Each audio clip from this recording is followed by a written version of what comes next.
चौधरी परवेज लोसर को हुकूमत पाकिस्तान की जानिब से तमग़ा खिदमत मिलने पर पुरतपाक इस्तकबाल किया गया।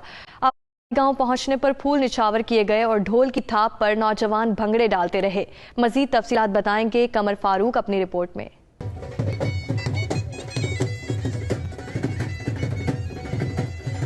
यौम पाकिस्तान 23 मार्च के मौका पर हुकूमत पाकिस्तान की जानिब से ऐवान इस्लामाबाद में सदर पाकिस्तान आरिफ अलवी ने chairman EU Pak friendship federation Europe Chaudhry Parvez Iqbal Losar को यूरोप भर में पाकिस्तान के बेहतरीन इमेज की तरवीज और मसला कश्मीर को यूरोपी ईवानों में मौसर अंदाज में पेश करने पर तमग़ा खिदमत से नवाजा। तमग़ा खिदमत मिलने के बाद चौधरी परवेज इकबाल लोसर अपने आबाई गांव लोसर पहुंचे तो अहले इलाका ने भरपूर और शानदार इस्तकबाल किया। ढोल की थाप पर नौजवान करते रहे।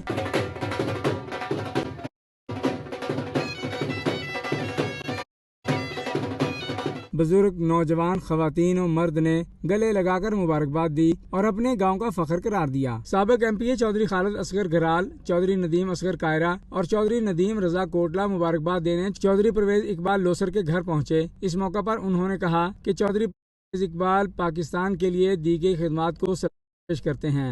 हुकूमत पाकिस्तान का शुक्रिया अदा करते हैं, उन्होंने इनकी खिदमत को तस्लीम करते हुए तमग़ा खिदमत से नवाजा। EU Pak friendship federation Spain के सेक्रेटरी जनरल चौधरी नुमान अली ने अपने गांव में इफ्तार डिनर का एहतमाम किया, जिसमें तमाम सियासी व समाजी शख्सियात ने शिरकत की। चौधरी परवेज इकबाल लोसर को मुबारकबाद देते हुए शुरका का कहना था कि पाकिस्तान का नाम रोशन करके भारत जैसे अजली दुश्मन की आंखों में आंखें कर बात करना चौधरी परवेज इकबाल लोसर का ही हिस्सा है।